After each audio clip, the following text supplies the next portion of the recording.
Mitchell Stankovic and Associates presents The Underground Collision of the Minds. Shift Happens. With your host, Sue Mitchell, CEO of Mitchell Stankovic and Associates and founder of The Underground. Hey there! Hi, I'm Sue Mitchell and welcome to The Underground. There are hundreds of you joining us today and we're excited to get started. For those of you who have never gone underground with us, our goal is to create a buzz, select critical topics, and have authentic conversation with thought leaders to push for vulnerable collaboration. It'll make us all better as people and as credit unions. What a year this has been. Times are tough. Every single person has had to go through life disruption, from health to finances to job uncertainty, and some have lost their homes and unfortunately their loved ones. Deepak Chopra said in a recent interview that we are all experiencing a sense of grief. To those of you who are hurting, please know that you're not alone. I hope today gives all of you some comfort, some insights on how together we can face the future, and maybe keep a sense of humor with a chuckle or two. From the darkness emerges light. We will examine some of the lessons learned in 2020 and how credit union experts are prepared to help. We believe the success and the growth of the underground movement is representative of the need for people to have a voice during a time when there are so many things out of our control. The underground was once an in-person collision, but now it's become a virtual phenomenon with thousands watching and listening to the credit union difference. The underground chats are giving us access to authentic dialogue from people on the front lines. Underground reporters are taking it to the street to ask questions and get real answers. And we're putting ideas into action. When shift happens, most people step away, but not credit union people. We step in and we stand up because the people are the credit union. We're the owners, and we each have an equal right and an equal vote. And as a not-for-profit cooperative, we are dedicated to financial democracy. Credit unions are fighting for all of us, for small business owners, seniors, veterans, children, women, families, and all diversity, equity, and inclusive initiatives. We are 291 million people strong worldwide. Today, we are introducing you to I Am a Credit Union. You, me, real people helping people. And a special guest is going to be joining us as co-host. His name is I Am. We will be standing up and sharing snippets from our underground chats on these raw topics: International Credit Union Day, diversity, equity, and inclusion, fractured lives, physical, mental, and financial health, warp speed technology, cannabis grassroots. You can see we have a full day planned, so here we go. Let's share the love, meet I Am, and get insights from people who are the credit union movement, inspiring hope around the world. Our brand is love, and so let's be clear. I didn't decide what our brand is. Our members did. So we have a pretty unique brand. It's love. Our members love us. It's pretty. When we actually did all the study and all that kind of stuff, it was a little shocking to have it come back. But the reality is they showed us. It wasn't a surprise to us because people tell you we love you guys and use that word over and over and over. We got used to that. We just didn't really really realize that that was our brand. And what they really love is our people. We know that. And when we started talking about technology, and as you move to technology, if your brand is about people and people love your people, technology can't replace that. So technology is meant to enhance that. And we really, on the technology side, focus in on the experience. And the easiest way for me to explain it is if our members love our people and they quit coming into the branch, which we want them to do, and they start taking a picture of their check,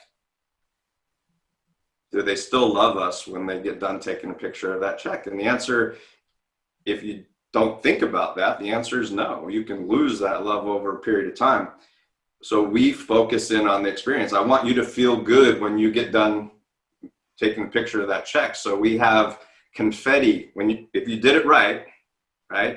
We have confetti and everything making you feel good about the experience.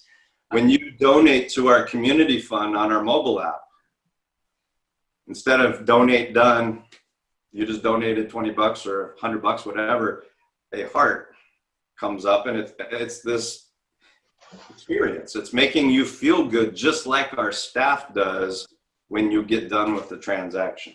I am a credit union.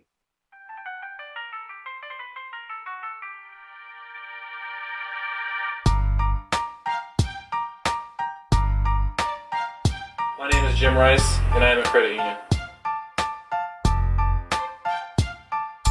My name is Jenny Scarborough, and I am a credit union.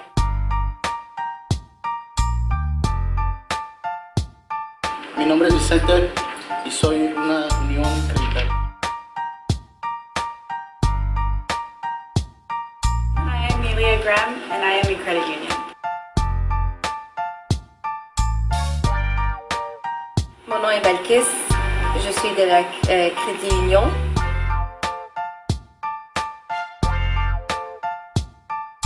My name is Josh, I'm a credit union.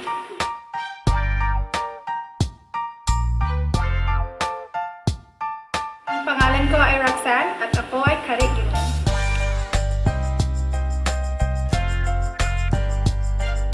Hola, mi nombre es Angelica, and I am a credit union. My name is Kelly Schrader, and I am a credit union. I am a credit union. I am a credit union.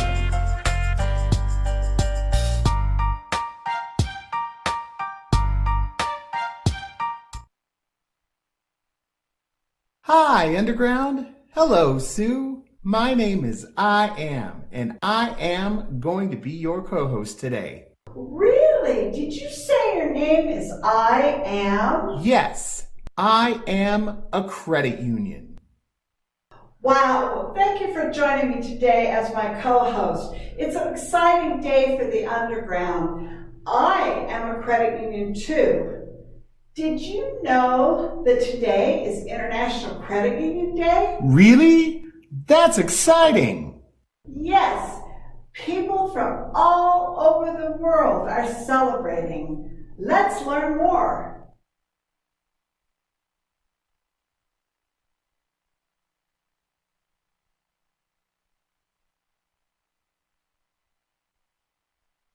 Our presenter this morning, BRANDI STANKOVIC. BRANDI is the International Services Director. Would you please welcome BRANDI? Thank you so much for the opportunity to share some insight into creating educational solutions for the credit union industry. Online learning has played a critical role to me personally, and I have seen the differences it has made to our credit union partners. Did you know that 62%? Hey, it's Dr. BRANDI STANKOVIC, and what you just witnessed was my very first presentation, my first involvement in the World Council in 2003 in Australia, and a moment that would end up being a turning point in my career and in my life. I was 23 years old. Shortly after that presentation, I witnessed the flags come down the aisle at the World Credit Union Conference opening ceremony, and an impact that credit unions were having across the globe. And at the awards ceremony, I saw the young men and women on stage, and I thought, I can be amazing like them someday. And I knew from that point forward, I would do whatever it took to support the worldwide movement. When we talk about inspiring hope or creating a legacy for those that come behind us, I am forging a path. I'm creating equity. But this path will not be simple. Nothing will be put in your lap. You will not be spoon-fed or babysat. This isn't a kids' club. The world's young creating professionals are champions of the creating philosophy. And I'm tired of seeing young people, women, and marginalized groups be competitive with one another.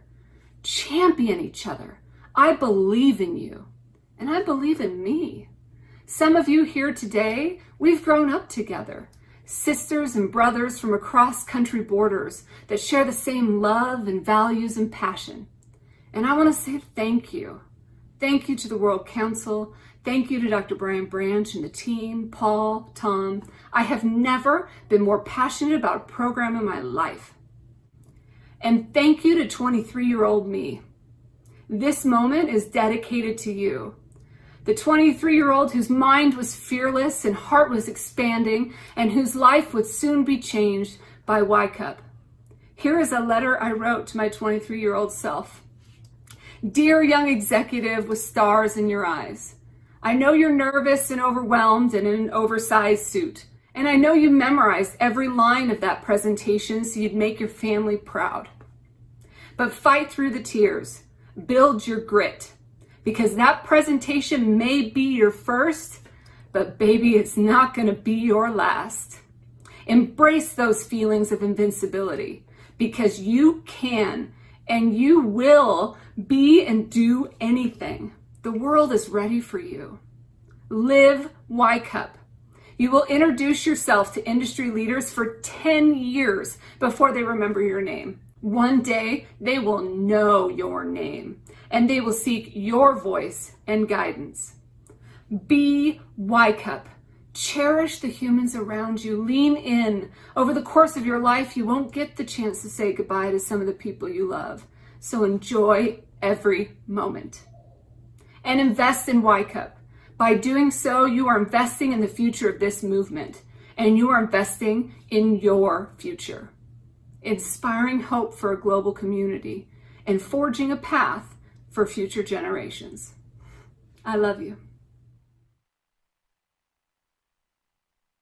At times when we come to America and we see that you're able to drink water right from the tap, and you see that not most people in Africa have that kind of privilege, where I consider that privilege, because in the world 7 out of 10 people do not have access to clean water. But when you look at the impact of COVID, as much as I've said, it's a health issue which has turned to economical.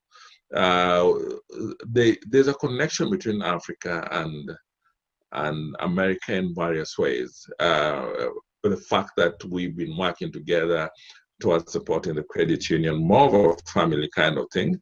But when you look at today, the people that have lost jobs out of COVID, Africa is a continent that previously was, in the last 2 decades actually, we've been seeing huge progress in terms of GDP growth.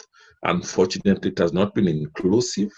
But I like the connection that we have between ourselves and America as a family, because when I come to America, I go to a credit union, I see a financial institution of choice where everything else is available within that particular structure. I kind of see inclusion.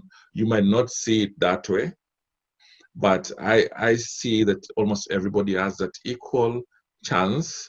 There are other challenges that we could be facing in terms of the same, but for me, I'm seeing that more connection. But in terms of the big approach, what then we need to think through on my thinking that maybe apply also to US and other parts of the world, is COVID-19 is a disruptor, but there could be a bigger disruptor coming than COVID-19.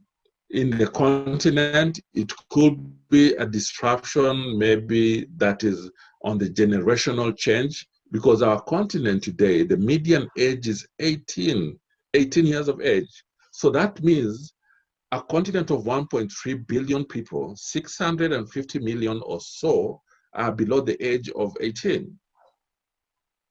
So that's a big, big number. And the same also will apply to US, a disruption like generational change. I mentioned that when I attend those bigger forums, the World Council Forum, GAC, GSC, you could tell that we need that kind of engagement. And thanks to engagement like the Underground Coalition, trying to bring people of different ages, people of different, just bringing diversity to the group. So the thinking for me is, while we are developing our policies, let us start building capital that there could be a bigger disruptor coming. When I got appointed as the CEO of the Asian Confederation of Credit Unions, probably that is a milestone for our organization, because I am the first woman CEO after 45 years. So all the previous CEOs of the Confederation for 45 years were all men, and the Confederation is actually addressing women empowerment. And so we have to walk the talk. At that point, yes, Brian reached out to me and asked me to, apply for a scholarship at the Global Women's Leadership Network. I am very fortunate to get the scholarship to attend the World Council Credit Union Conference in Gold Coast, Australia in 2014.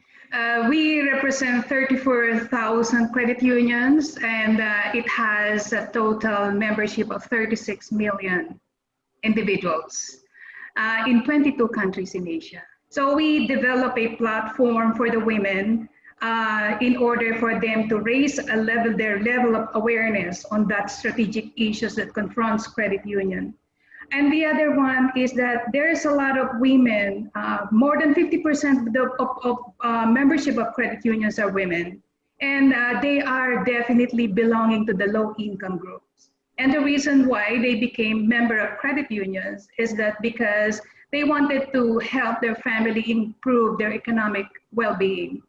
So we observe that still, even though they have financial access, they are not very successful in their business. It's because they lack an information, they lack skills, they lack linkage with the market so that their business can expand or scale up. So we thought it should be an integral. If the women are accessing financial services from credit unions, they need also have access to business coaching. And that is all about the Business Development Center. And so what we did was I used the grant that we received from the Global Women's Leadership Network to pilot in one credit union in the Philippines, and it works because they have 30,000 women members. Before the project, only 50% of them were accessing loan from the credit union because 50% were saying, no, we do not know where to invest. They want to get the loan, but they are afraid they will become more indebted because they do not know what type of business they will be engaging into, and they are not sure whether it will succeed. In Australia, there's no reason to not change. Now, I know in the US there are reasons to not change, and taxation that you briefly mentioned there is one of them. This is one of our great mistakes, I think, in Australia, the Australian credit union movement or industry. One of its great mistakes was to lose our tax exemption, which we lost back in 1992. And the government approached our national association and said, justify your tax exemption. Tell us why we should continue it.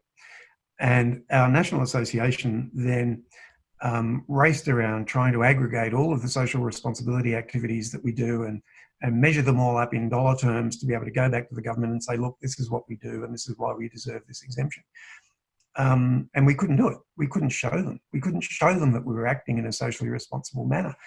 My view is that in order to prevent the loss of your tax exemption and not follow our mistake, then that organisation should be calculating what its federal tax would be. I know you pay state tax anyway, but calculate what that liability would be, and then ensure that the social responsibility activities, the social responsibility expense or investment is equal to what that liability would be. And then when your tax exemption is under pressure, whoever it is, would turn around and say, well, look, if you take our tax exemption away, all of these activities, all of this investment and all of these outcomes would go. And they really need to be, you need to be able to balance them in order to keep them, in my view.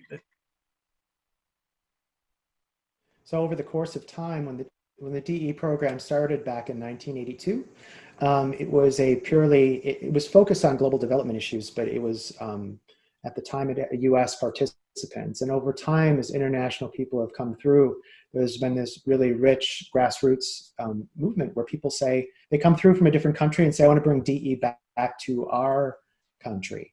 So it's created this global network of several DE programs that exist. And so we've got around 2,000 people who have graduated from the US DE program, and you can more than double that internationally. So really successful, and again, grassroots, that's been a lot of people taking the initiative to grow that program on their own, but it's a beautiful kind of really neat part of our program. This idea of empowerment, empowering others, and along with that action, that it's not just good enough to come learn about the cooperative principles, it's how do you use that to the betterment of the people we're serving. And that's the real, when DE programs spring up in other countries or people go back to their credit union and create new programs to help people, it's, that's all them and helping them to realize that they can create that change. It doesn't, we like to talk about how it's not about changing the world. It's changing, one person at a time, the people around you, what's your impact? But it's about that actionable, right? Creating change. Hey, it's your girl, Dr. BRANDI STANKOVIC, and I am a credit union member, lover, fighter, advocate, and champion. Oh my goodness, and they have my heart. Thank you, Brett, Brandi, George, Lenny, Mark, Chad. Incredible. I listened and I learned. Here are a few of the ideas that each of us needs to put into action. Say yes. Don't give up. Believe in future leaders. 650 million Africans will be under the age of 18. There's definitely a new disruption coming. First female leader, and I call her my friend. She's striving to end poverty, and she's just so dedicated. Mark shared with us that we need to keep the tax exemption. And Chad, one person, one step at a time. And from me to all of you, donate to International Credit Union Day. This is one of the most important initiatives that we can ever be part of. Okay, we're going to move now to our next segment, and of course, continue to share your love. No matter our differences, we are all human and deserve respect, peace of mind, and the pursuit of happiness. We must live in harmony. I am a believer that hard work should bring equal opportunities. I am a credit union volunteer. As a society, we are on a journey, and you will learn from our next thought leaders that it will be slow progress. We must remain focused on the destination to have diversity, equity, and inclusion as a pillar of our culture that is fundamental to core business practices and to our mission of people helping people. Let's listen to how credit unions are living it. That was then, this is now. Living it. It's true. Every day there's a new travesty. We have to be strong, and we have to feel and push for progress.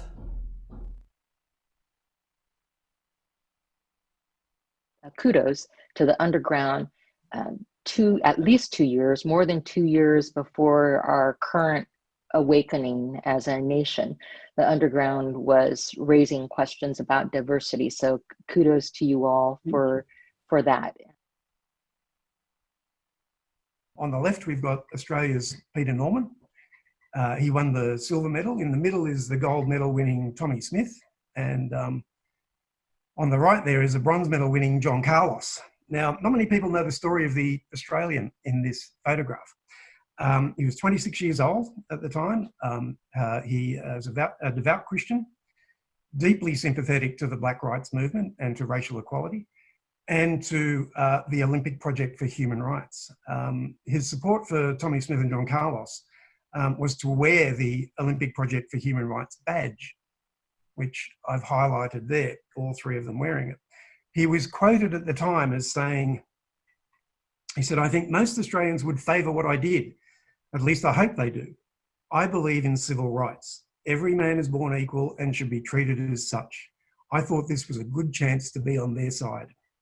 Australians are pretty proud of Peter Norman, not only for his sporting prowess, of course, but for the stance that he took and for his participation in what I think is a very special but little known Australian and American connection. Yeah, I think that the desired outcome is where we have a financially just country where everyone, no matter their background, despite historic patterns of exclusion, will have the opportunity to financially thrive, right?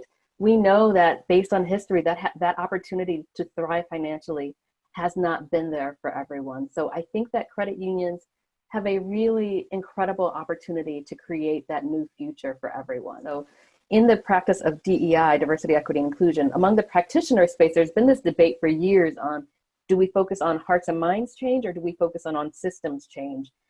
And it's essentially, you need both. If you think of it as an infinity symbol, the hearts and mind change influences the systems change, which then influences the hearts and minds. So you need all of that together, and that individual change takes intentional practice. And so understand what your role is in terms of what your gifts are and what you still have to learn. I talk about the notion of confident humility a lot, in terms of confident that we're right on the right path in terms of increasing diversity, equity, and inclusion within our system, but humble enough to say we all have still a lot more to learn. So that's number one. Number two is curiosity, and that curiosity is connected to courage, because to say that, oh my God, there's still so much that I don't know, and I actually personally feel that on a daily basis, like, oh my God, and ask those questions of what am I missing? What else do I need to learn to be more effective at this type of work? And courage to stand up. My daughter recently wrote a report for school in terms of heroes. And she talked about her heroes are people who are protesting, knowing that they could get hurt. And so my daughter's 10 and my son was 12. He's like, wow, Becca, that took a lot of courage and bravery. It's like, I think the same thing, but I don't know if I would have been brave enough to write a report on that because I would be concerned about my teacher's feelings. So really being brave and courageous enough to take a stand. And it's hard to do that right now. But take a stand with compassion and empathy, not in a way that diminishes the humanity of other people, but in a way that highlights how we are all intrinsically connected. And we talked already about racism and social justice, and I do think that that's as each day passes, I'm encouraged that I don't think it's going to be just the flavor of the year kind of thing, and that we will find ourselves a year from now still challenging ourselves and still finding solutions.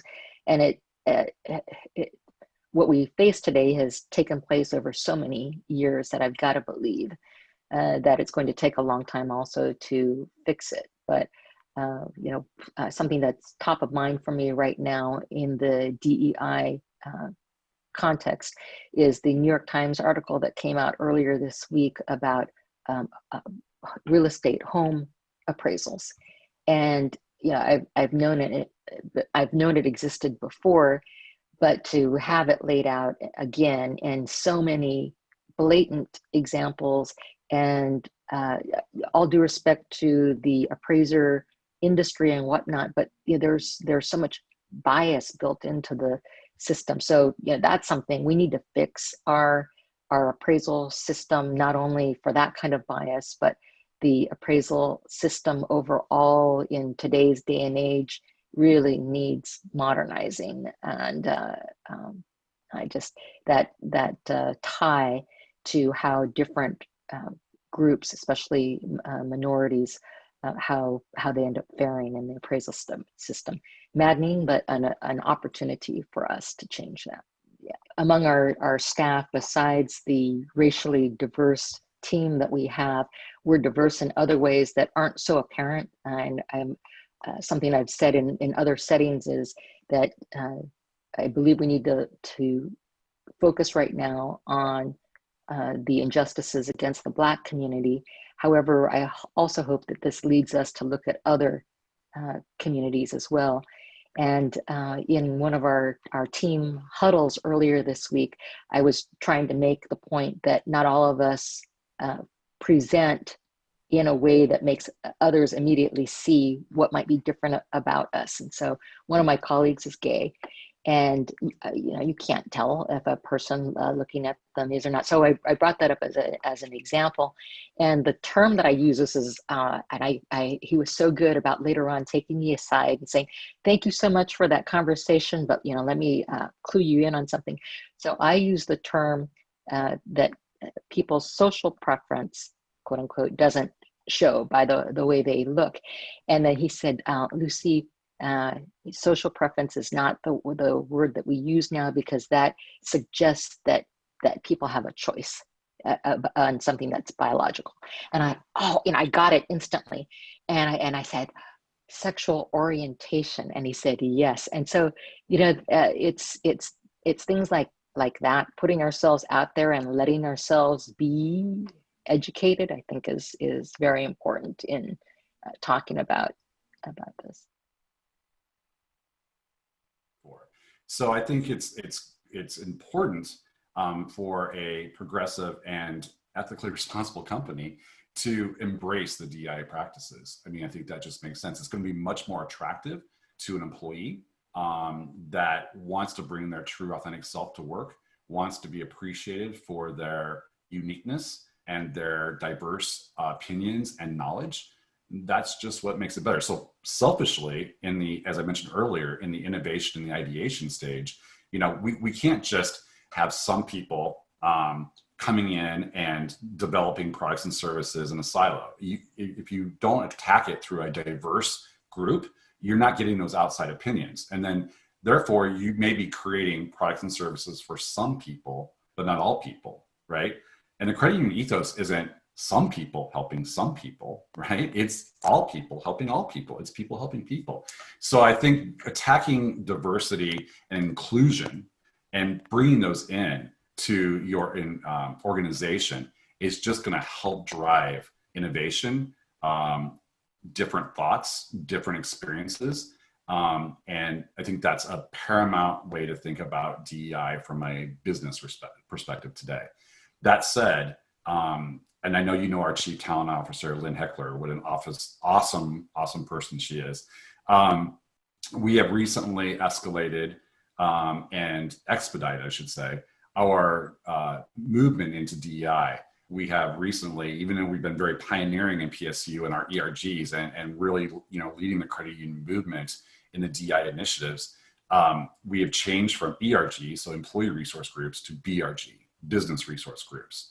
And really the difference there is now we're part of the overall business strategy and helping make that happen. So talk about inclusion, we're actually tapping our employee resource groups in a business manner and calling them BRGs now.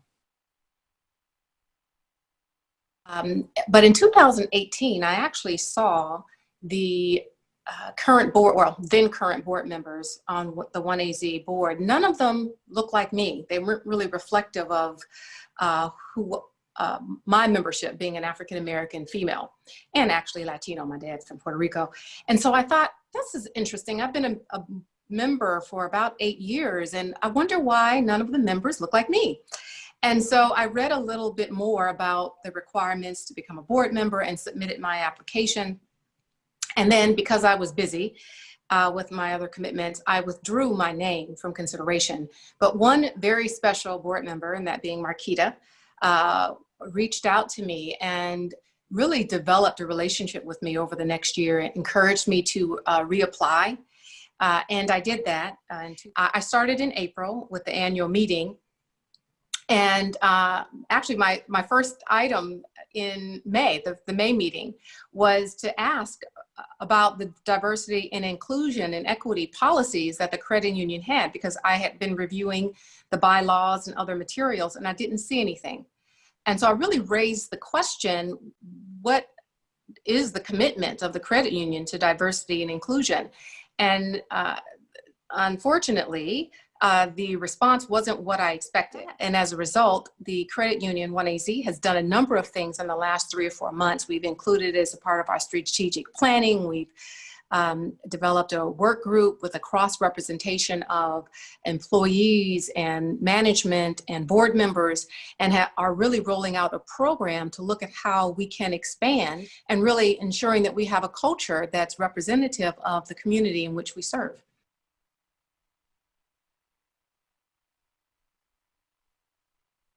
Hi there, Zach Christensen here, Underground Field Reporter, coming to you from the Underground offices here in beautiful Boulder City, Nevada. I'm the Director of Communications and Digital Marketing for Mitchell Stankovic & Associates, and I'm also one of the co-founders of CU Pride, and that's why I'm here today. For those who may not know, CU Pride was organized in February of 2020, just earlier this year, during a meetup at the Underground Collision in Washington, D.C. CU Pride exists to create a network and promote the visibility of LGBTQ+ individuals in the credit union industry. We're also here to provide a safe and brave place for communion and discussion, and create a forum for our allies and our social change agents, and to promote inclusivity and consciousness through programs, education, and networking.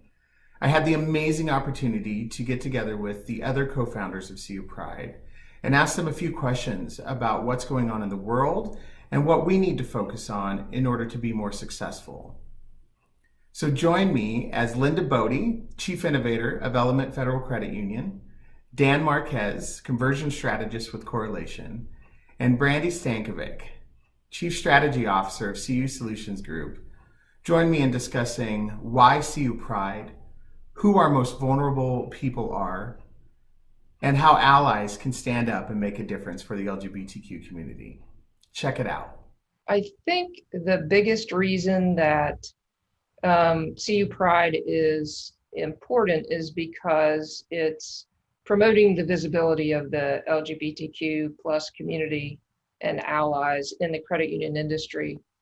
For many years, we've not really had a group that's focused on the entire industry, the whole community within the industry. And so it was time to actually create something formal that would allow professionals in the industry, vendor partners, anybody associated with credit unions in this community to be out and proud and have a community to promote education programs for credit unions interested in expanding or starting their DEI initiative with this particular community. Within our industry, as well as outside of, Black and Brown trans lives matter.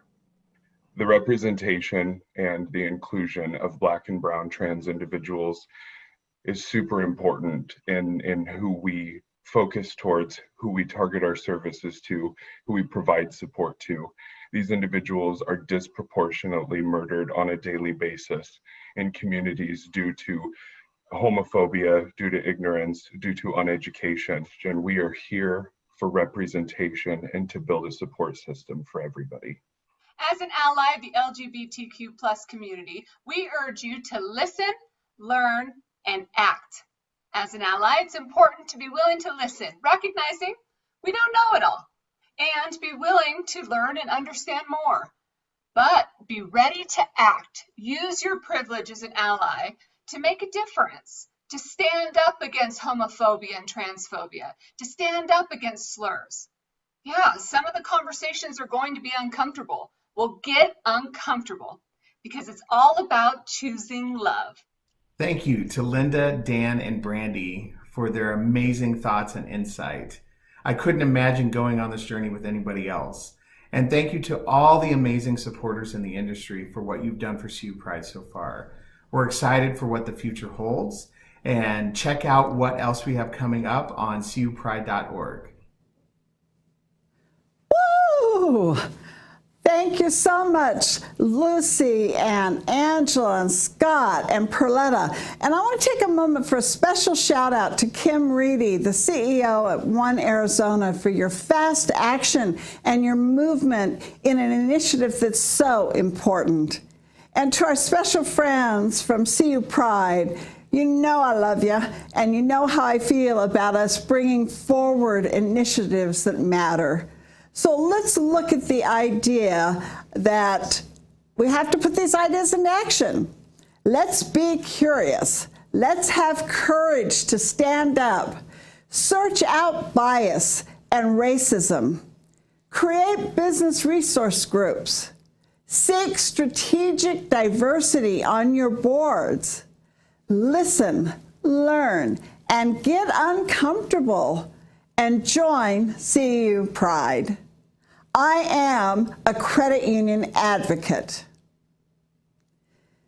DEI is now an integral part of the credit union industry, and NCUA Chair Rodney Hood declared financial inclusion is a civil rights issue of our time. We know that everyone needs access to a credit union. Many people's lives are fractured physically, emotionally, and financially. Our next credit union experts will share how credit unions respond to disaster and how we can address generational poverty.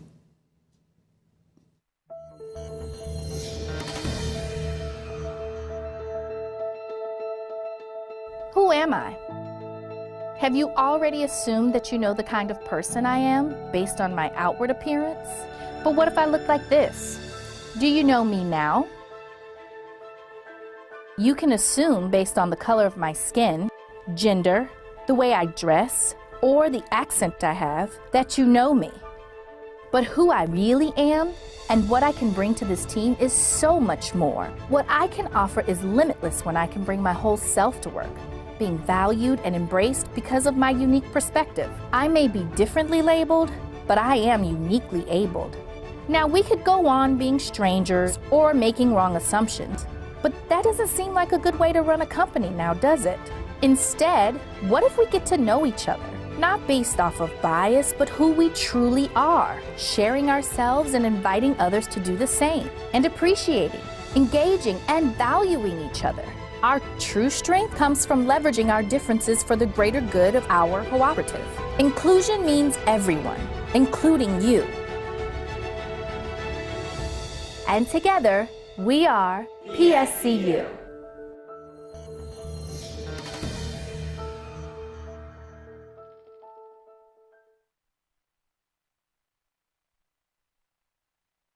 I am a credit union. I'm feeling sad, worried about money. Where do I start? I know I am. It's a time where we need to understand that we feel vulnerable, and people need to know that we care about them, and we have to listen to the experts.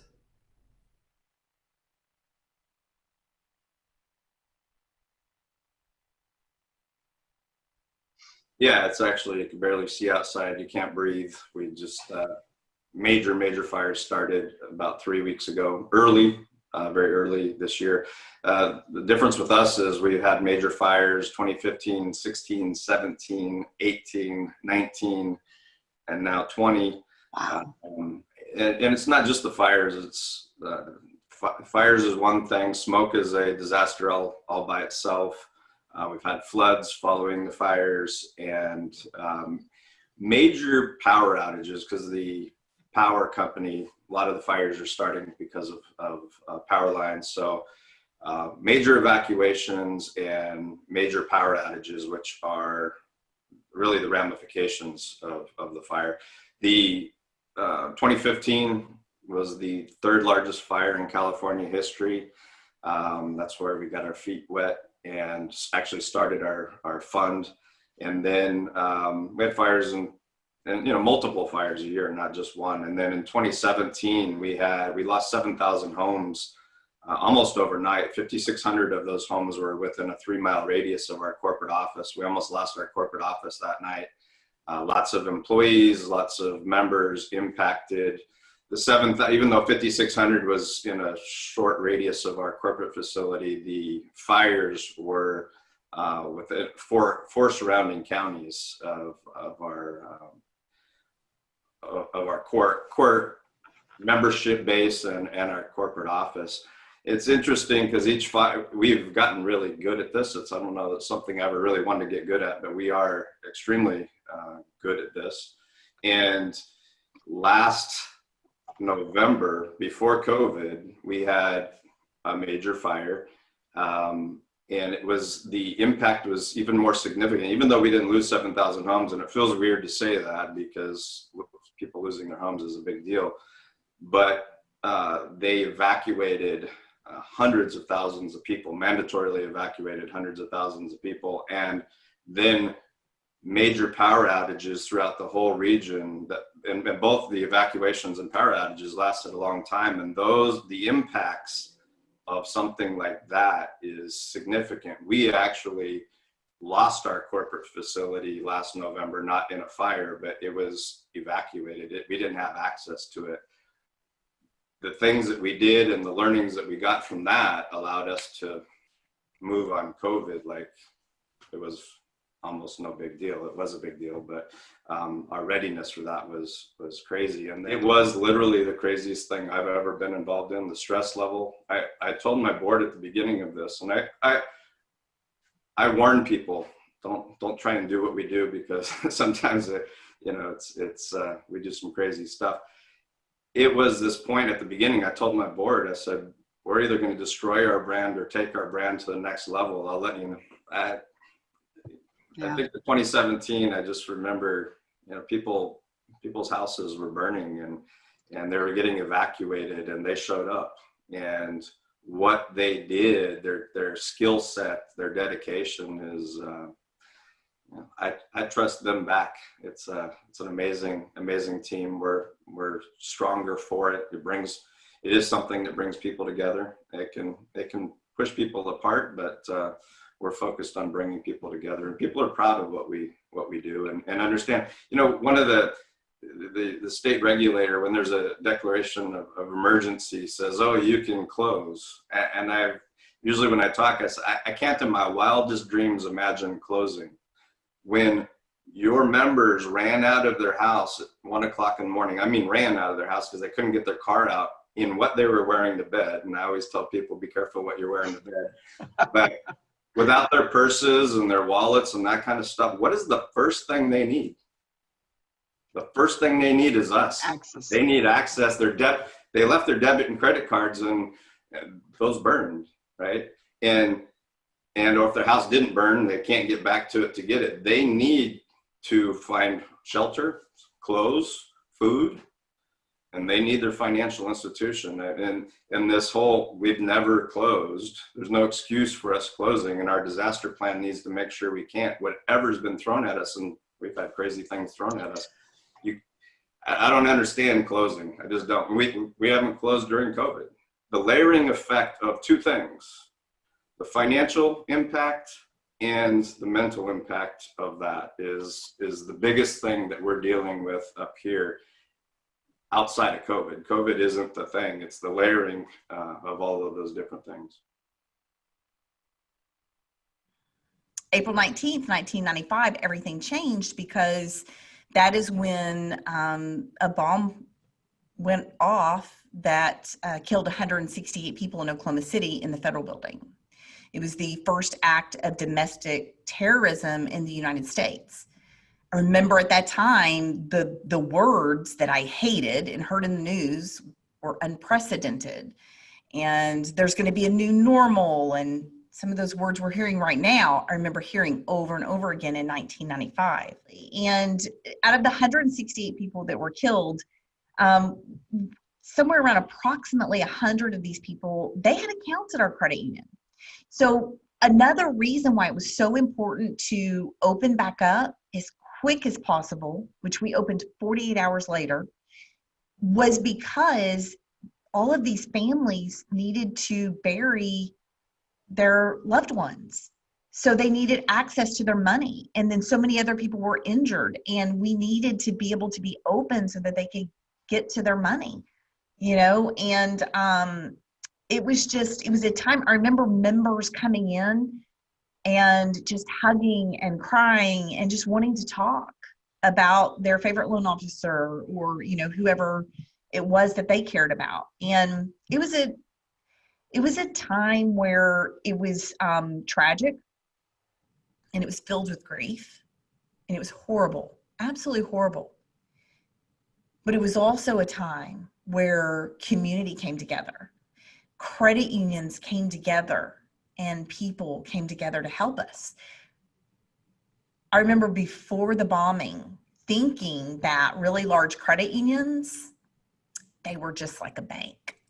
Yeah, I was one of those people that talked ugly about the big billion-dollar credit unions because, oh, they're not really a credit union because they're so big. Well, who came to our aid? The really big evil credit union in town offered us free space inside their building to take over their mock teller training area as our own. So we opened up 48 hours later in another credit union's office. We have to realize that our credit unions, we cannot bury our heads in the sand on the social issues and also the issues of pivoting to serve our members. So if you're a credit union, you need to be figuring out how to serve your community as virtual as possible.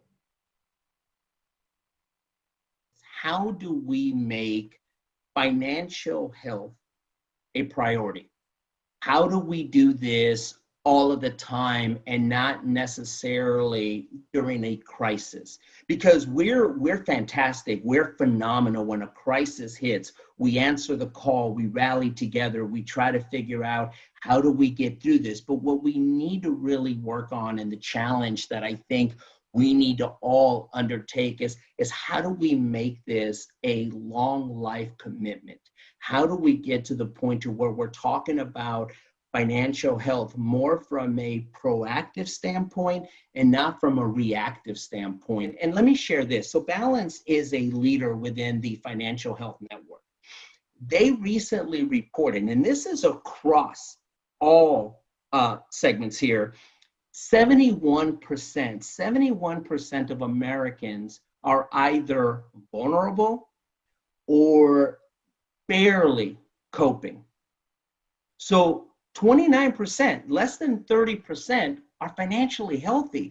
We need to think about how do we invert those numbers? How is it that such a large number is barely surviving? We need to figure out how do we go from merely surviving to thriving. Is we are really interrupting generational poverty.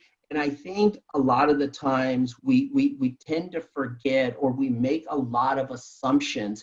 And I think it's about, again, coming back to the basics and taking it right from the beginning and understanding where are you, what's the goals that you're trying to accomplish, and be able to say to everyone, financial health is for all. This is not limited. everyone should have the roadmap on how to become financially healthier and move towards generational wealth and talk about retirement. That should not be an exclusive club.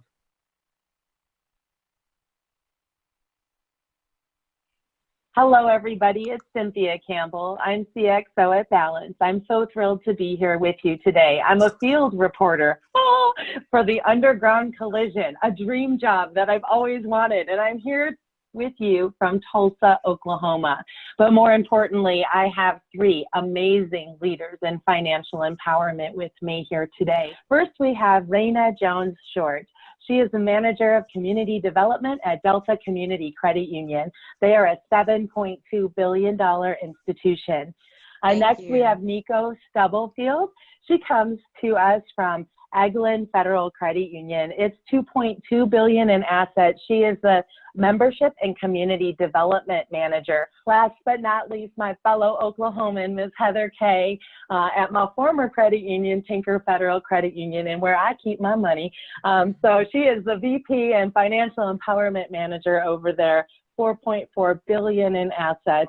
So thank you, ladies, for your service on this panel today. Let's dive right in. So as all of this is going on, you're saying my model's not working anymore because it's an in-person model. We have new needs and more needs from those that are there, but our channel is gone, right? So then what did you do? Like, tell me about your pivot. How did you reach out to these people? What are you doing to get the message out to them? So it's so funny because it is that, okay, guys, what are we going to do? And so our team, we came up with, we launched what is called the Financial Education Center Financial 15 series.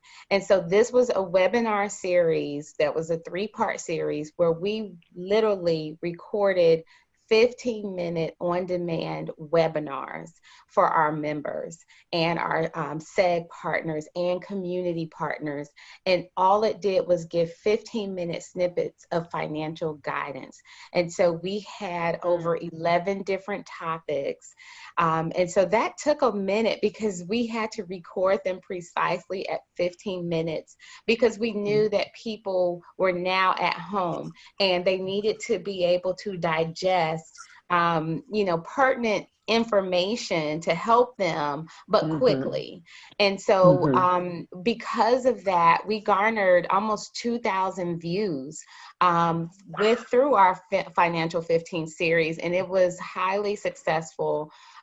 We communicated through emails, hundreds of thousands of emails went out to our members, our newsletter, social media, all of those different channels to get people to tune in, and they actually did. We were really surprised. We didn't know, what to expect, but everything around COVID relief, CARES Act, saving, reducing expenses, budgeting, and it proved highly, highly successful. Heather, tell us about your pivot. What are some of the standout things that you've done because of COVID? What looks different? Right. So our initial pivot was we need to get some financial education out there. Of course, it all started happening the month of April, which was Financial Literacy Month. So everyone's talking about it on the news. So there was this big pressure of we got to do something, scramble, scramble. And we were all working from home at the time, so all remotely. And so we decided to come up with short videos, kind of like Raina said, but we made ours for social media only. And so tried to keep them, well, initially we kept them at like, and then we decided, let's just try 2 minutes. But it's really hard to shrink a lot of information down into that. So that was like the first struggle, was getting it down to that 2 minutes.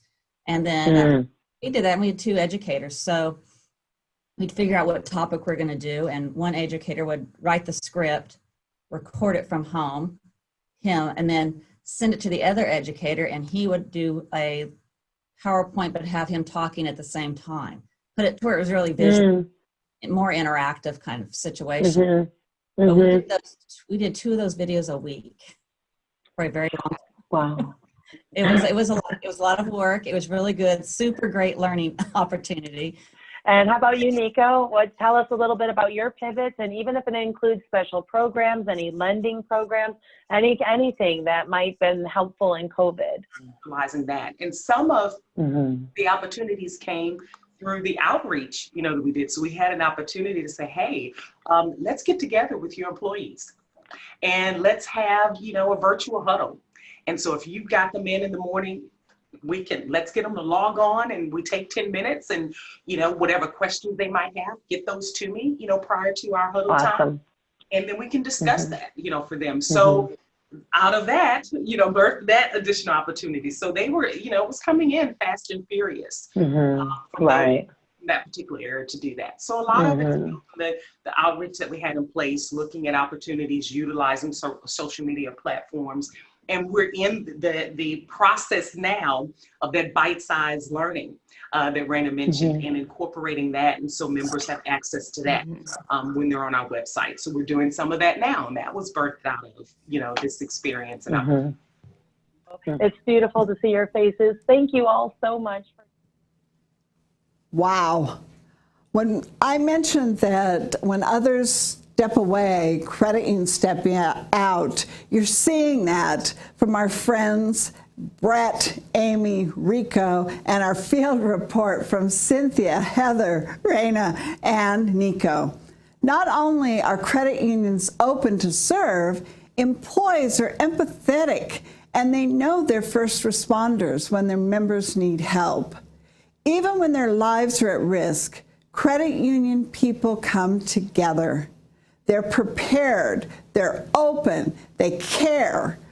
They rise up, even with domestic terrorism. Stop generational poverty is something we're all working on, and providing coaching without financial shame is critical as we move forward.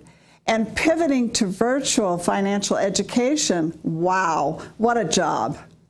So I am a credit union, and I am an employee.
Hi, my name is Jim Rice, and I'm a credit union member. Back when I was 16, I bought my very first car. It was a souped-up Camaro. And being from a small town, I knew a lot of the employees at that credit union. And being 16, I didn't have that great a driving record, didn't have that great a credit, but they trusted that I would repay that loan. And so they gave me the money. And I will never take my money anywhere else. My name is Jim Rice, and I'm a credit union.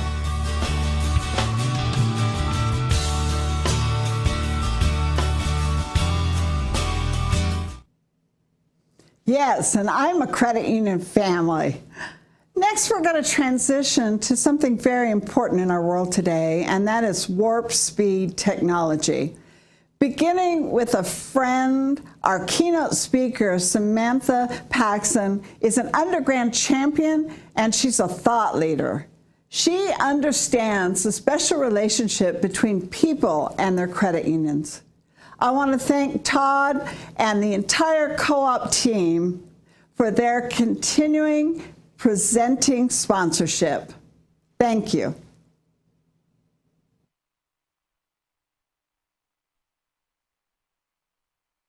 Hi everyone, I'm Samantha Paxson. I'm the Chief Experience Officer at Co-op Financial Services.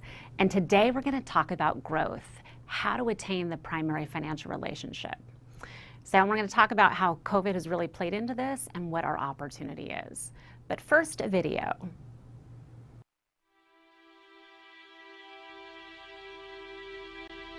Google's announced it will start offering checking accounts, Apple's launched a credit card, and Facebook said it's taking on PayPal's Venmo with a new payment service. 300% rise in the amount of people using investing apps. We've gone from banks being something that people interact with primarily in a branch to now, these days, being something that people interact with fully digitally. And so many of these branchless challenger banks are partnering with FDIC insured banks, and traditional banks see this as a benefit. A lot of folks out there have been talking about a quote new normal for quite some time now, especially as this COVID outbreak really starts to wreak havoc on economies, not just here in the US, but abroad as well. Today, with complete mobile ubiquity and connectivity, you're seeing more consumers want to take a digital channel for all of their needs, especially their financial needs. And the good news is, I think a lot of corporate leaders really understand this newfound responsibility cannot be avoided. So you're seeing these new platforms and other emerging fintech players scale rapidly and are now starting to compete with some of the biggest traditional banks in the world. Because all of these behaviors will be changing, it will have an impact on the economy, at least in the near term. Business is finding itself in a situation where it has to step up and plug the holes that exist where government just can no longer do the job. The economy will always adapt, consumers will adapt, businesses will adapt. I think there is some silver lining in this.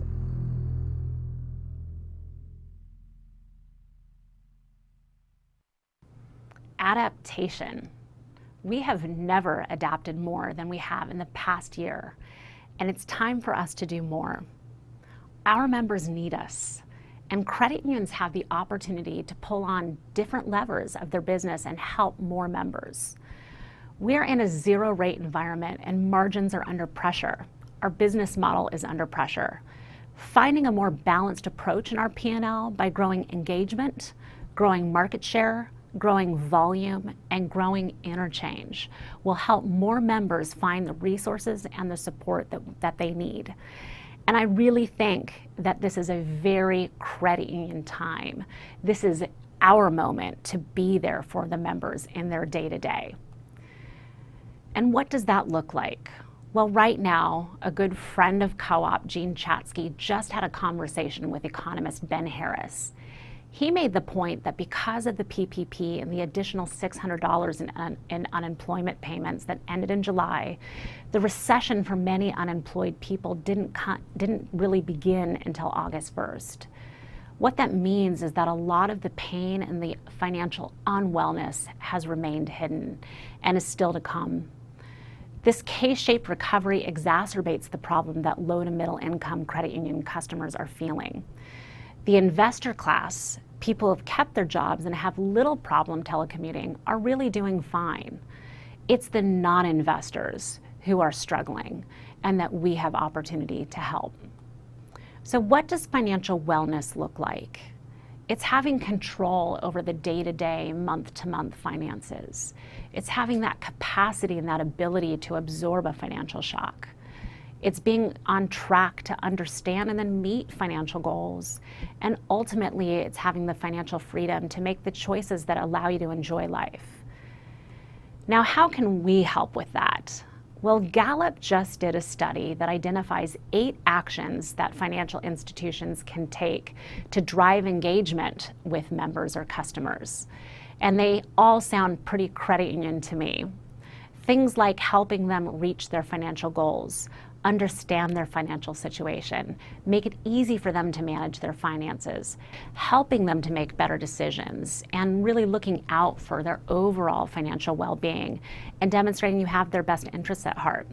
When we do this, when we help bring solutions to create better outcomes and meet financial needs, putting the financial well-being ahead of our interests, it actually delivers on our interests inadvertently. When consumers strongly agree with 4 or more of these statements, 77% are engaged.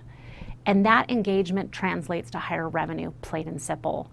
37% higher revenue. And when you do that, it grows trust.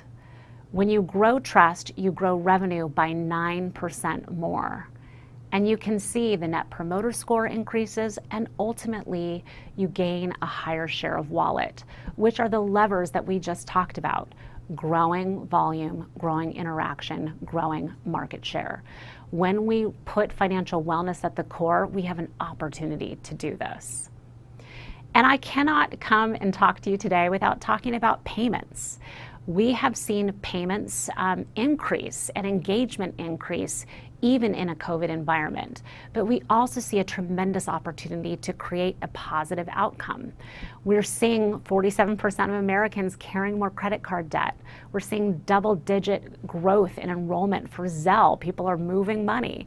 We're seeing that dramatic increase in e-commerce, and of course that touchless environment is creating a big need for contactless.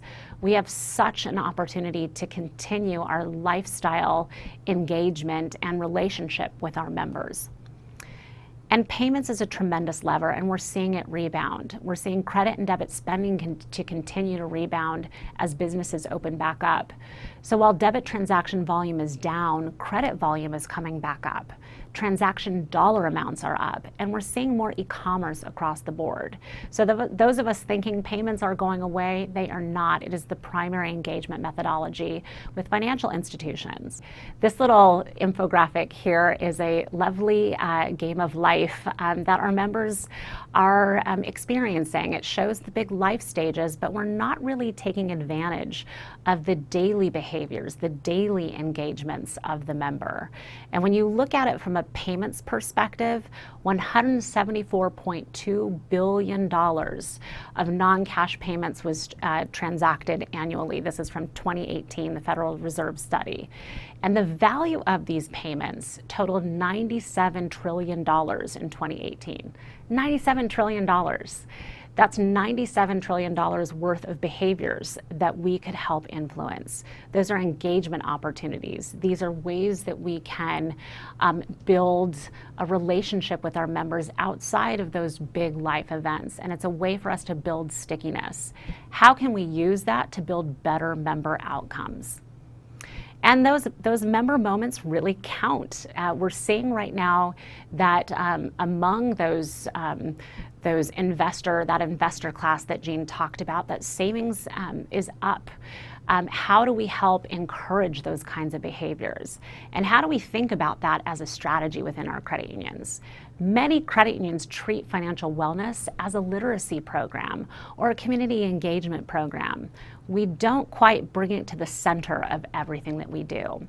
And this is how I would kind of characterize the three ways that credit unions look at financial wellness and how it would shift member behaviors.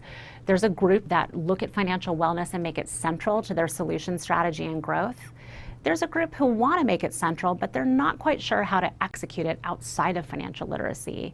And there are those who only see financial wellness as a community engagement strategy.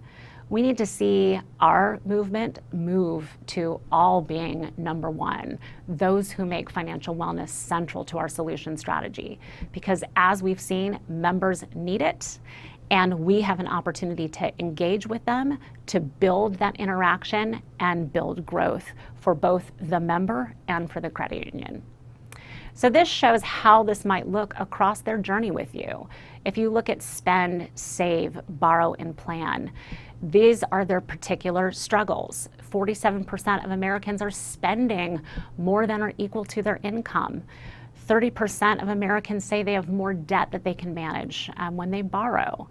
45% of Americans do not have enough savings to cover 3 months of living expenses, and we can see that's under pressure right now. And planning. 40% of Americans do not plan ahead financially. This is a place where we could really play an important role in building trust. And when you look at all of the things that you offer as a credit union to your members, this encapsulates the member journey. Save, spend, invest, borrow, protect. There are all of these solutions that you provide. There are all these ways that you could be influencing the financial life of your member, and you could aggregate this all to build stronger financial health and better financial outcomes. If we looked at it from the outcome perspective and not just the solution perspective, and designed that journey according to member needs, we would really see a better overall outcome for that member. Let me give you an example from a volume perspective of what that looks like. This is a 60-second time period in the financial services world of what end consumers do with us. 34 new mortgage applications, 16 mortgages originated. And then as you go to the other side of the wheel, $95,000 in digital wallet transactions, going all the way up to 210,000 credit and debit card transactions in a single minute. So when you look at our opportunities to really influence member behavior and have that increased engagement, this is an incredible opportunity to build a better relationship with our members and create better financial outcomes for all.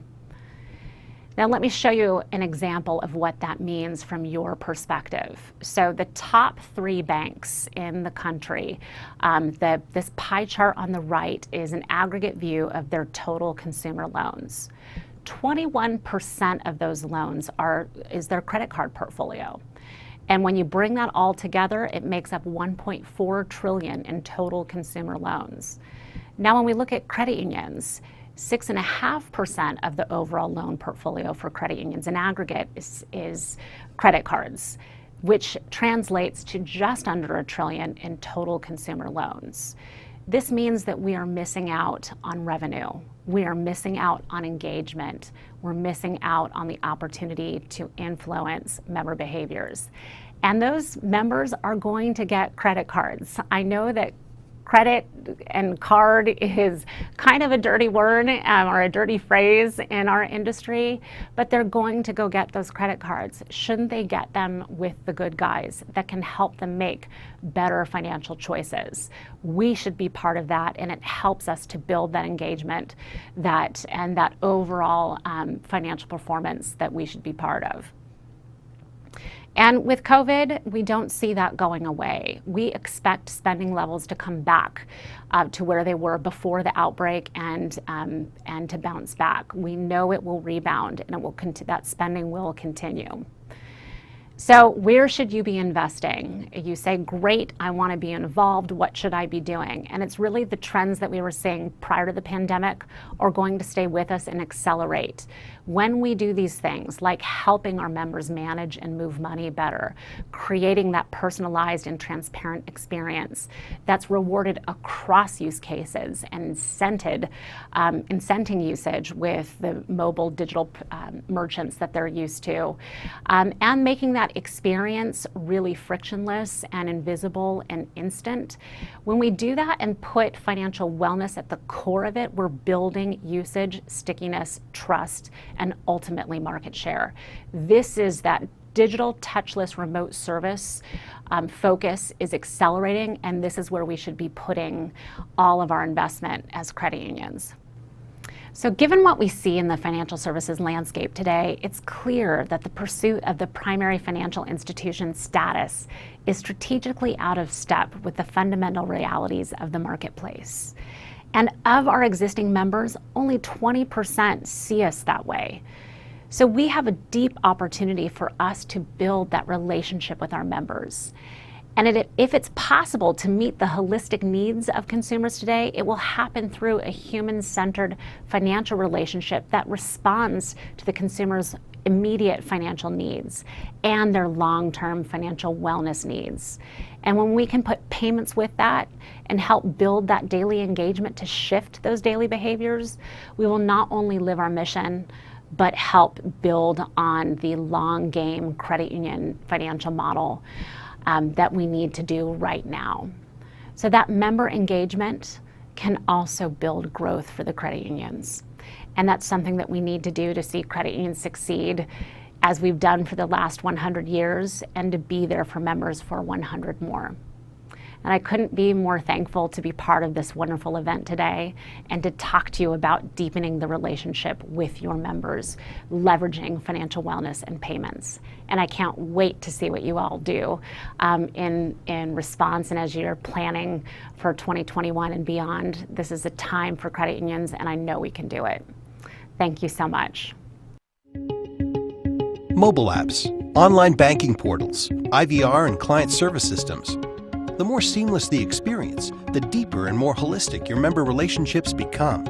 And while APIs allow you to better integrate these offerings, the Co-op Developer Portal makes it easier than ever to manage the APIs you need, so you can start developing immediately, implement new features quickly, and test to ensure their success. Because flexibility is critical, the Co-op Developer Portal provides comprehensive coding options. And whether you're handling development in-house or with a third party, Co-op's experts are available to consult and support. Discover the growing opportunities the Co-op Developer Portal can bring to your credit union's growing relationships. And take advantage of the open platform that gives your developers extraordinary agility, so you can more quickly deliver the integrated digital experience your members expect.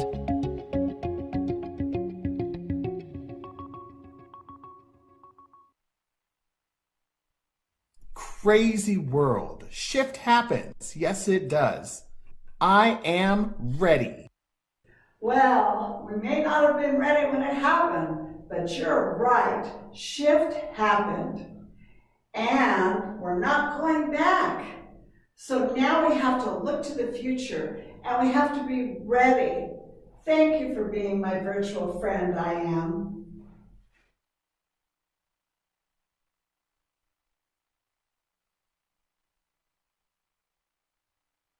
I don't believe in no touch at all. So we're really good at technology, and our technology is meant to be built with people. And I think there's so much good.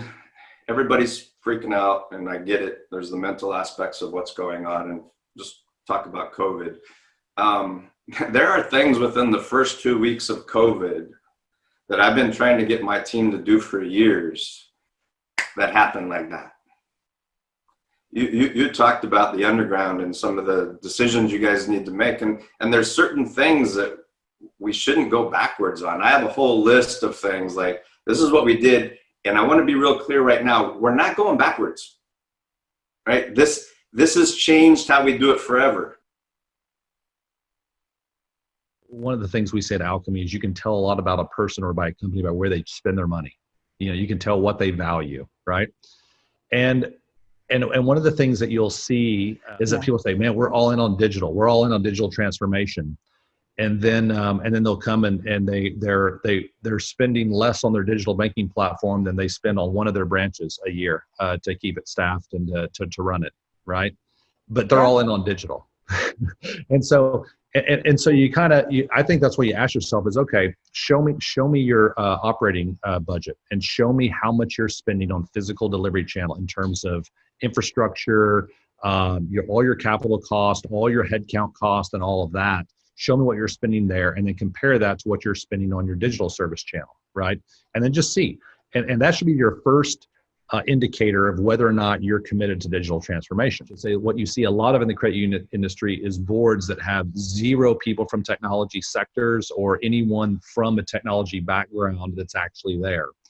And it's two things. One, it can lead to you not really having a big focus on investing in digital and there, or it could lead for you being taken advantage of whenever you're looking at making technology investments as well. But one way or the other, you need to have people on your board that are savvy about this, that understand technology. And I know a couple of our clients, in fact, they talked about this problem a couple of years ago, and they set out to specifically either add board seats or to have a kind of ask a couple to retire and then replace them with CIOs in the community or from their member segs and things like that, because they just said, we looked at our board and we're walking in talking about this big digital initiative we want to have, and they're all looking at us like we're speaking German.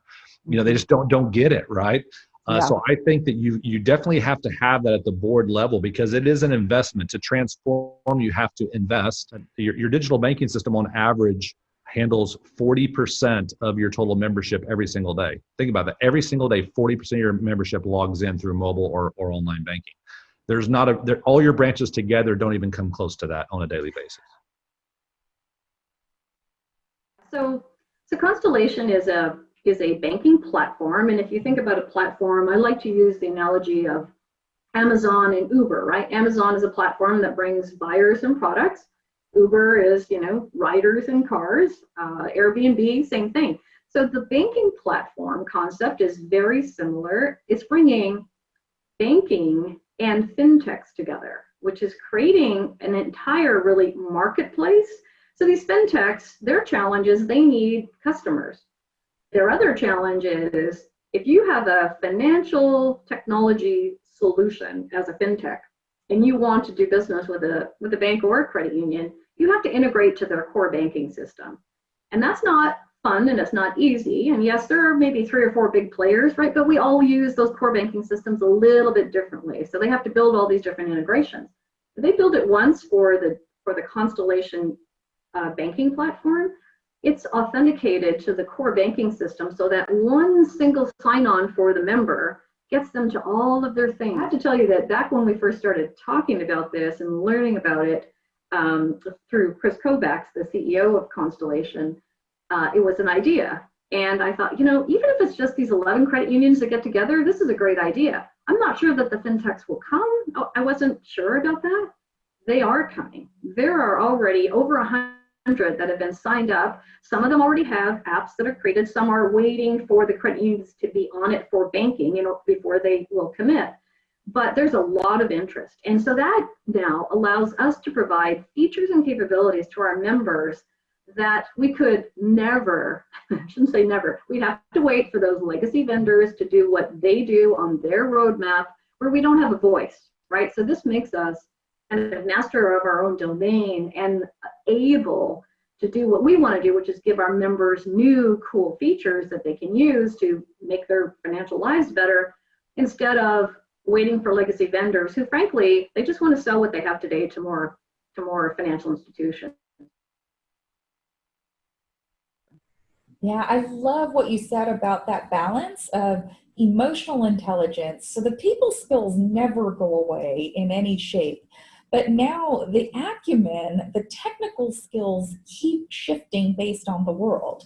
And so what it took to be a CEO 10 years ago is not the same as today and won't be 10 years from now. And that's true for a board or anyone. So this constant thought of what is next. I know, for example, with our team, our management team, we have talked extensively about data analytics being a core competency for all levels of management in the organization. It's not a team that manages data analytics or a person, it is the entire organization using that as one of the critical elements for decision making. So you're absolutely right that it keeps shifting. What is the skill set we need keeps shifting, and now COVID, that's reshifted what's needed.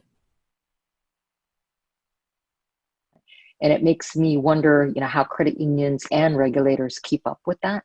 So as more savvy and perhaps younger as more savvy and younger consumers are comfortable with not a financial institution, but conducting all their financial transactions online, I wonder what happens as financial transactions become more electronic, and let's say somewhere out there with a non-traditional provider, money gets lost. Who's responsible for that? I can see the world going to digital options. We all find it convenient, but what happens if people stop using credit unions and banks for savings and they've got their money stored in different, I don't want to name actual businesses, but online providers, and a transaction goes awry, some money goes missing? What does that tell us? What do we have to prepare for to offer the equivalent of deposit insurance so that people don't lose their money in a world that's much more electronic, much more digitized? being able to do identity verification for net new members, for the fact that you're interacting with a member and stuff. I would not be surprised if it will be something in the near future if someone already say, hey, in order to do that transaction, I actually need to get on a quick video call with you and just hear you. Because it used to be you need to come into the branch to do that. And I think what the alternative is, hey, that's fine, but we do require, a 60-second video call with you to do that, right? Just to kind of verify who you are. So I think that what you're going to see is some of this technology, whether it be video or other ways. So Alchemy's actually worked on some things around this that you're going to want to make sure I can serve everyone, but I got to still verify they are who they say they are in order to help them financially or to move money for them or to open up an account for them and things like that.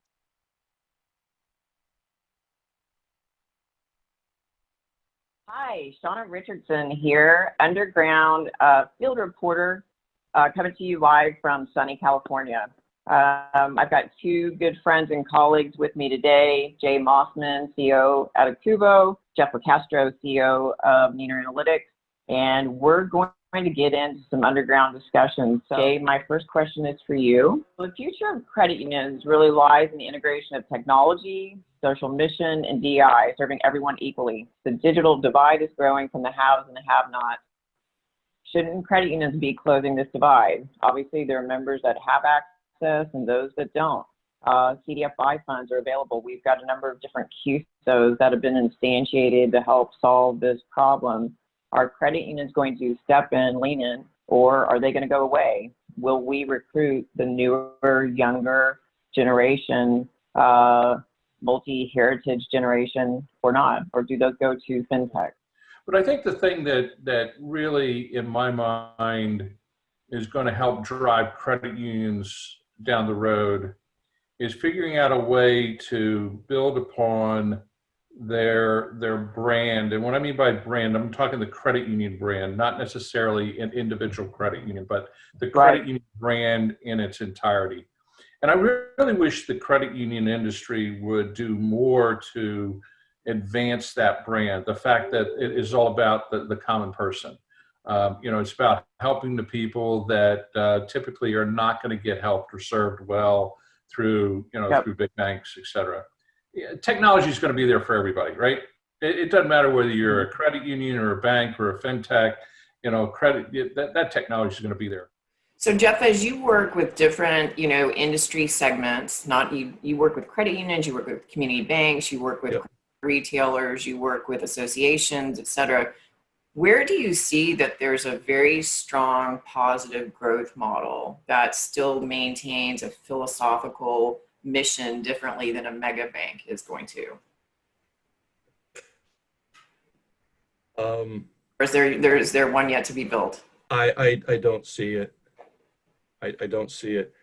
I honestly don't see it, and it is frustrating because what we do. I don't want to turn this into a pitch for Neener Analytics, but what we do feels very closely aligned with what a credit union is supposed to be about. The I know you. I mean, literally the I know you to that consumer, to that member.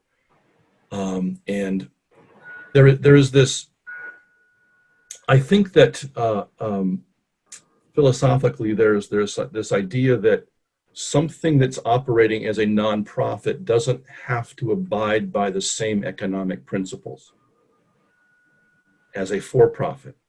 And maybe that was true in 1965, right? When you had boomers flowing to credit unions. But the exact opposite is occurred. And not-for-profit has to abide by the same principles as for-profits. And they have to be able to recognize the truth and say it out loud and know that it hurts. The example I like to use is, and I say this to every credit union that we present to, every credit union that we present, I say, look, we're headquartered in Sunnyvale, California, literally in the heart of Silicon Valley. One building, at any given time, there's 400 startups in that one building. The second floor is the fintech. At any given time, there's 200 fintechs on that one floor. Only 2/3 of them are tasked with disrupting lenders and credit unions, in banks and disrupting. And disruption is a code for destroy.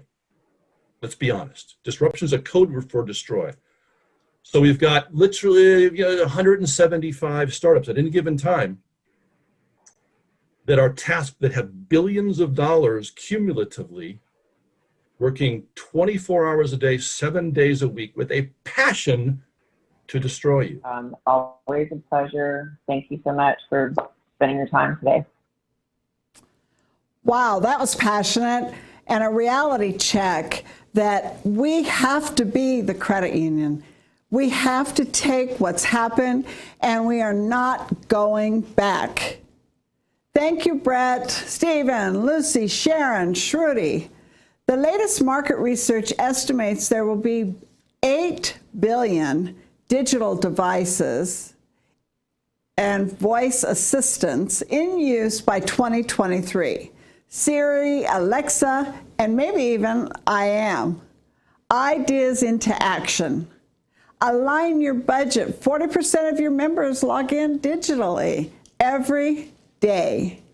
Integrate fintech into your platforms and making sure that we have that access.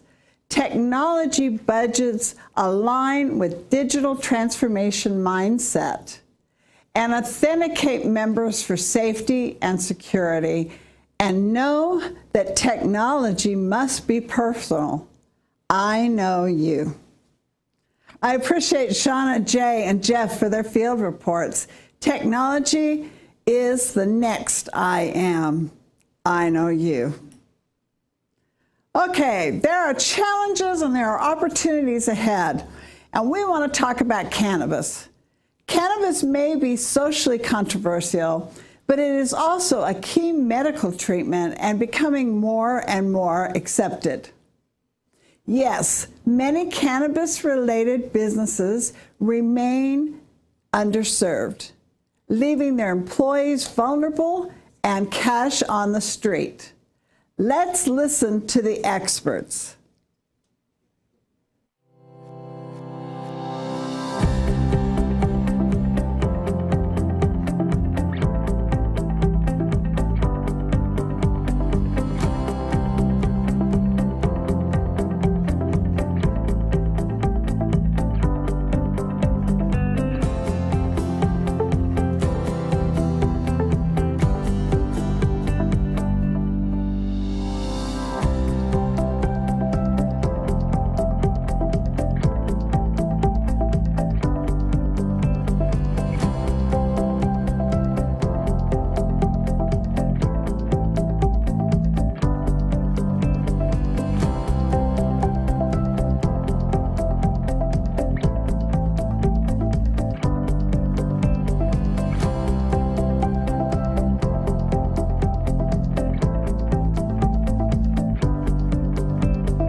My name is Mish Kim and my family is originally from Korea. 한국에서는 가족이 제일 중요합니다. And in my culture, family is really important. And my credit union treats me and my community like family. My name is Mish Kim and I am a credit union.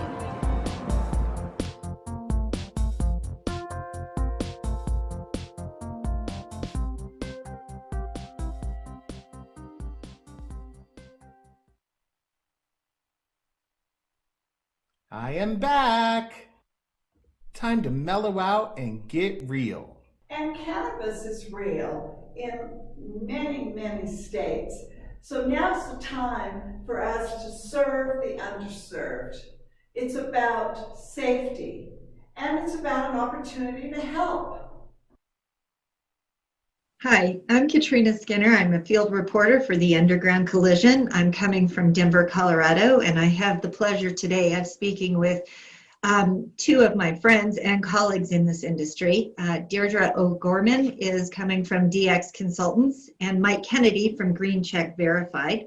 I've had the pleasure of working with both of them in a professional setting and for mutual clients. So I feel very confident that these two will be able to share some information and insights into the cannabis banking world, which still remains underground for many in the credit union industry.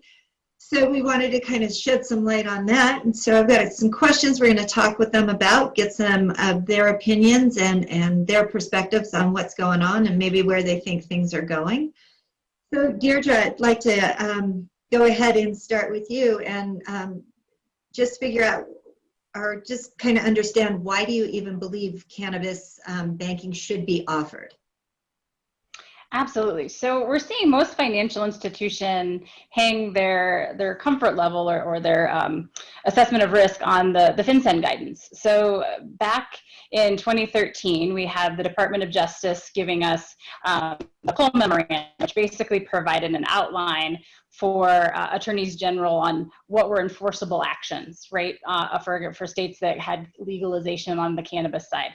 And so following that, in 2014, we had the FinCEN guidance issued by the Department of Treasury that really was trying to promote transparency in banking for these businesses, because they want the information, they want the data, and they want to make sure that these businesses are complying with BSA and AML rules. And so for the financial institutions that are in this space, although the memorandum was ended, the FinCEN guidance still remains, and that's typically what we default to for when financial institutions are approaching compliance and the enhanced due diligence in this space. Okay. And Mike, what about you? Why do you think cannabis banking should even be offered by financial institutions? Well, I think it's I'll go sort of a different altitude than Deirdre. Certainly your expertise speaks for itself, but sort of where we come at it from is that community financial institutions, and particularly credit unions, are chartered to serve the businesses and the members in their community, right? And these cannabis businesses are they're unbanked or underbanked in many markets, and they provide a very attractive source of funding that credit unions have not only sort of a philosophical connection to in terms of these being members in their community and the underserved, what have you, but also a financial opportunity for credit unions to build a profitable line of business that targets these business types. And there is a way to do it in a compliant fashion. You can bank cannabis safely. It doesn't require some of the horror stories that you may have heard. We're thankful to some of the folks who have come before us, and Deirdre, you, Katrina, right? You guys are trailblazers in the space, and being early adopters, you were able to learn a lot of the lessons for our industry the hard way, and that's made it easier for financial institutions now, and of course that trend will continue. So following the guidance from FinCEN and some of the state agencies that are starting to be more vocal about their expectations, looking to obviously enhance your compliance function overall, and particularly standing up the necessary controls for this line of business. Those absolutely have to be done. But the reason why is these are underserved members of your community, and they need access to the financial products and services that other businesses may take for granted. And you can do that. You just have to make sure that you have the right environment in order to be able to offer these services to cannabis businesses. So Deirdre, like Mike said, you've been in this space for a while.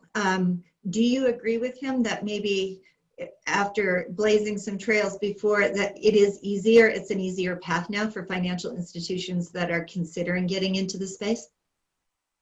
I do. I think Mike brings up some really key points. One of which is the NCUA. Out of all the regulators in the United States, the NCUA has been on the forefront of coming out and saying we support credit unions, that as long as they're adhering to the due diligence, as their regulators, be their partner in this endeavor. So that really gives a lot of, I think, peace of mind to the credit unions that are entering this space.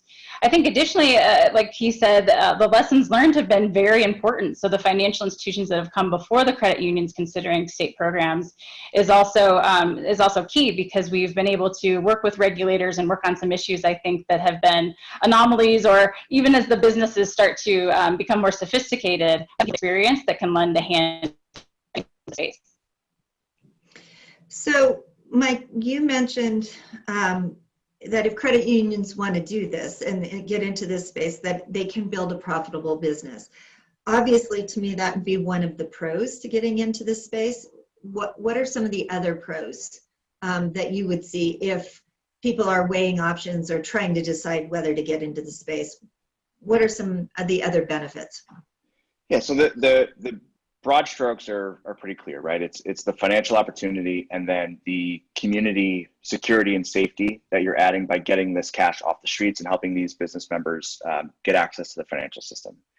But there are layers to that, so it is a little bit more nuanced. So when you think about the impact to the community, it's not just getting cash off the streets. And you can look at these headlines and it's terrible, some of the things that are happening because these businesses, particularly dispensaries, have been targeted for robberies, knowing full well that the marijuana product is attractive, but it's the cash that they expect to be on hand on the premises that is more attractive to these bad actors.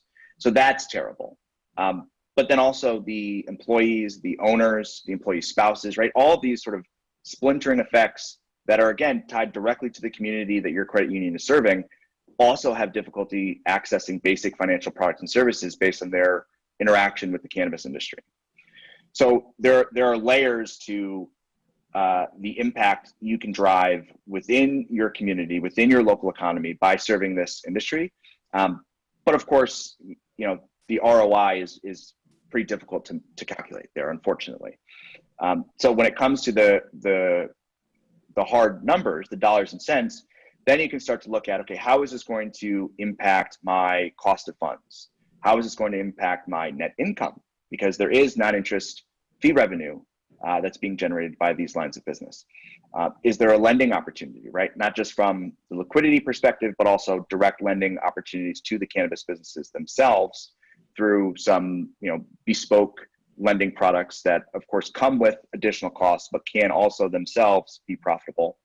And then what is the average return on assets for your credit union today? And if we were to look at non-interest bearing deposits and what that volume could be given your market, does that key performance indicator or another key performance indicator get impacted positively? So it's not just the balance sheet, it is overall the financial posture of the credit union can be legitimately impacted by the decision to bank cannabis, of course, at a specific scale and with obviously the considerations that I'm sure we'll get to around the compliance and operational overhead that's required to sustain a program. And what about you, Deirdre? What type of pros do you see in addition to those that Mike just kind of outlined for us to getting into this space? Yeah, I think a lot of credit unions might not realize, but there's a lot of sophisticated business owners that are in this space that own multiple business, not just their cannabis license. So there's some opportunity on the commercial side if credit unions are looking to build their commercial portfolio, whether it just be on the account side, operating accounts, or lending opportunities for commercial lending. Are pretty prolific, and there are some states, multi-state operators, having businesses in all walks of life. So you're really exposing the credit union not only to cannabis, but then also some other market opportunities. Well, thank you, Katrina, Mike, and Deirdre. Many credit unions were formed to serve specific employer groups. And as the cannabis industry grows, there will be thousands of employees who need a credit union. There are credit unions who are evaluating it, and a few that have been serving this community for many, many years. We want to take action, so the Underground announces today a new network we're establishing called CU Cannabis. You can join by going to Mitchell, Stankovic & Associates website and take action. Let's get the cash off the street. Let's serve employees and their businesses, and let's have the opportunity to increase income and increase impact. I am a credit union advocate, and I'm taking action. Well, I am so excited. This has been an incredible morning. And I just love the fact that one of our field reporters has joined us here in the studio.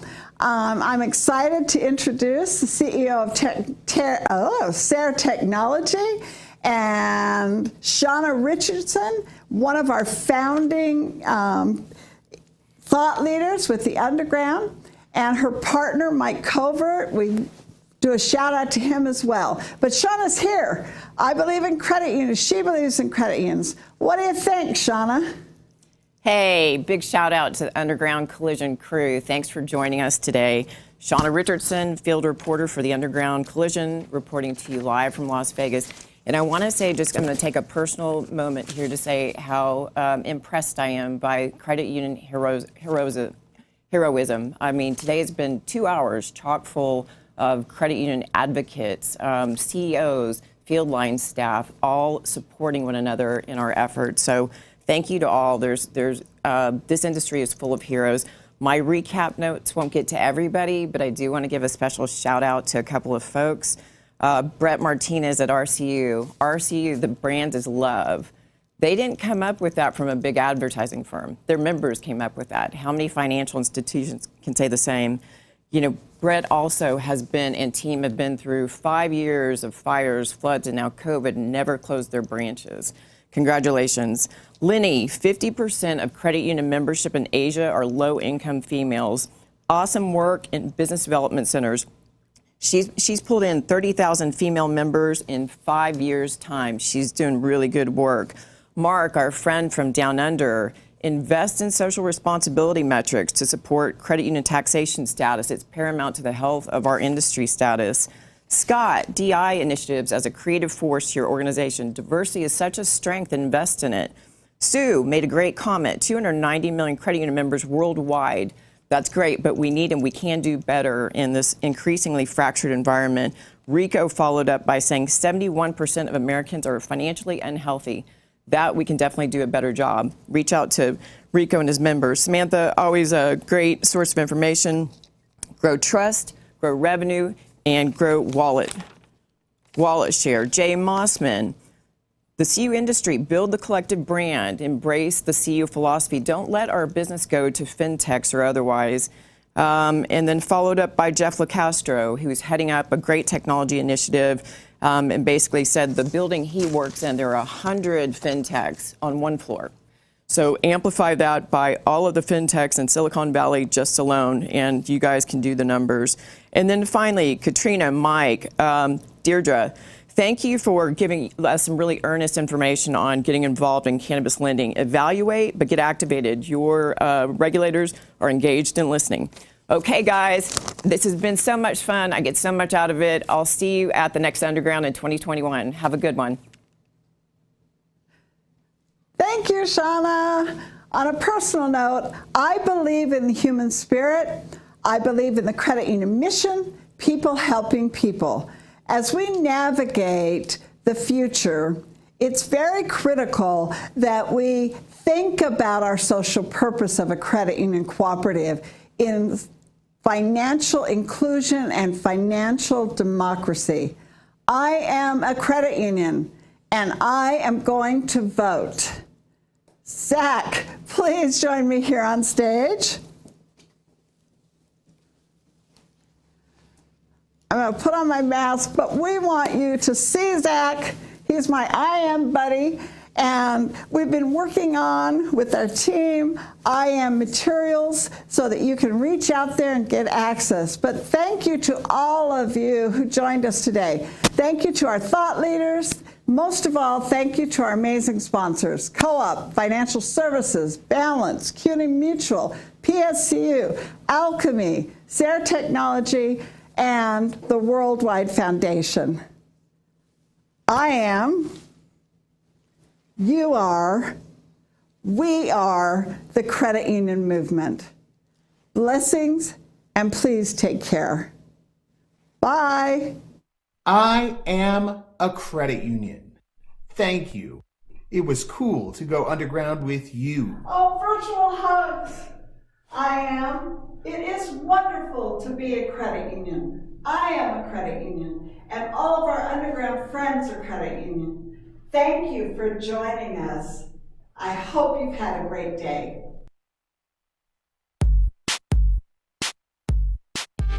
My name is Joshua Smith and I am a credit union. My name is Stephanie and I am a credit union. I am Amanda and I am a credit union. My name is Frank and I am a credit union.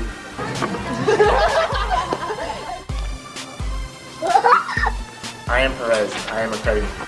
My name is Luana and I am a credit union. My name is Carl. Me too. My name is Sherry and I am a credit union. Mi nombre es Alejandro y soy credit union. I just opened a new account at a credit union and I love it so much. It's BYD and I am a credit union. My name is Kirsten and I am a credit union. My credit union treats me and my community like family. I will never take my money anywhere else. Bank is a bad word. I am Gina and I am a credit union. Mon nom est Balkis. Je suis de la Crédit Union. Hola, mi nombre es Angelica and I am a credit union. My name is Eric and I am a credit union. Credit unions care about you as a person. They care about your family and they work really hard every single day to make sure you have a better financial future. My name is Kelly Schrader and I am a credit union.